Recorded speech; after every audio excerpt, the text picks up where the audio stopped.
Unfortunately, our ranks of victims and survivors are growing every day.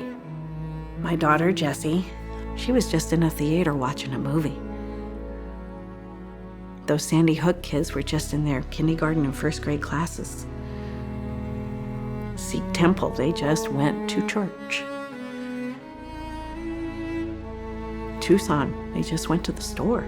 Yeah, this can happen anywhere, anytime, to anyone. An incident of mass violence impacts the whole community. But what we have learned is probably one of the most essential components to a response is being able to plan and prepare. Planning is an art. Every community needs to look at its existing resources, figure out ways in which they can increase their collaborations, and particularly across jurisdictions, make sure that there are plans in place to be able to respond. And that includes people that are non-traditional responders, clergy and school systems and teachers and counselors and nonprofit agencies and bilingual support systems. That's the key to the success.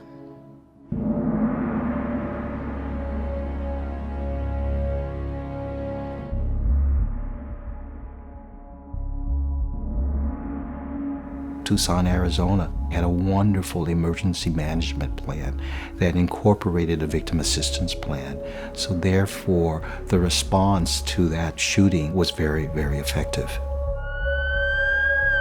The University of Arizona Medical Center created relationships and friendships with agencies and people with agencies to know the importance of preparedness and drilling and training and learning from others. We didn't have to establish who we were, our credibility, the quality of our services. That was already built into the equation because of the partnership that we have. There was really no confusion or question about who are you and what are you doing here. Because of that, we were able to get advocates working with families right away. Relationship building is a long-term process. We've had the advantage of doing this in Tucson for over 40 years. That means we've had time to build relationships over literally generations. One of the efforts that we're doing is that we're collaborating with the county attorney's office, the mental health services out there, and we work as a team. Law enforcement may decide that they want to deliver the news to a family. Their loved one has died, and they want us there for emotional support to pick up the emotional pieces. Having those working relationships so that every law enforcement agency already knows who we are, already has worked with our advocates on scene. They know and trust that we're going to be able to respond appropriately on scene, that we're not going to overstep our bounds. Those trusted relationships are really a big piece of what makes this work. Something that often happens in communities is spontaneous volunteers. People who want to help, who want to give of themselves. And it's important that those roles and responsibilities are clearly laid out early on in the process. I think it's one of our areas of expertise is how to train community members from all walks of life and all ages to become proficient in crisis intervention skills. When a volunteer signs up, there's an understanding that they're available for whatever comes in. And we want to make sure that volunteers have the emotional capacity to assist those in their most desperate and tragic time. It is important to understand that mass tragedies, while they're unique in their community, the aftermath follows a fairly predictable pattern. There was a lot of work in pulling the community together around a victim fund that was seen by the victims and by the community as being open, honest, and direct. So what it meant for the victims was clear source of where to go when there were needs, clear transparency because they knew very quickly there were established parameters that were sent out about how the funds would be used and be distributed. It's really important to think about the future needs of the community if a flood of funding is coming into your community, because there will be future needs. There'll be future mental health needs, there'll be future recovery needs. So it's great if you can plan in advance how funding would be managed. In most instances, the donations are not just financial.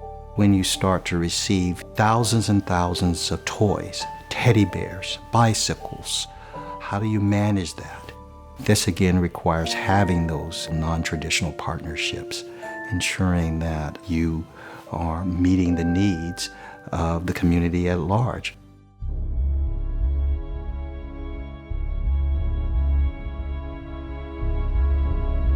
We learned so much about what happens to the human psyche when you're a victim of a violent crime. And of course, the power of symbolism and public grieving.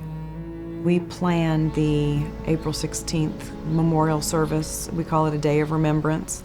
We do some things for the families. We bring them back. We have a lunch with university administrators, and they're part of the university-wide commemoration. That's an important action of leadership, is that not only do you deal with the crisis at hand, but you also get the organization back on track for the future. Our university really has taken emergency planning seriously. That is now part of our culture. We were one of the first to use emergency alert systems. These emergency notification systems that we now see that are rather commonplace were not commonplace in 2007.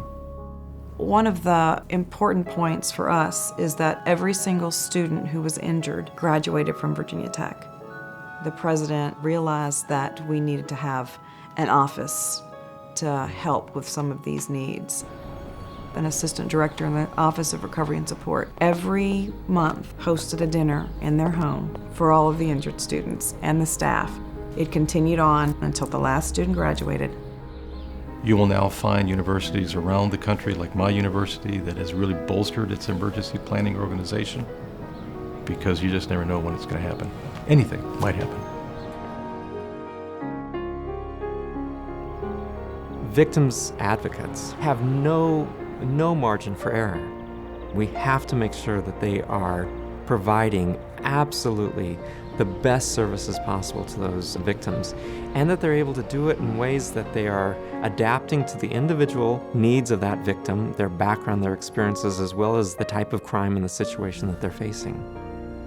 And I think it's important that we make sure as victim service providers that we're at the table, that we're continually raising those issues, and that we're doing our work to make sure that we're ready.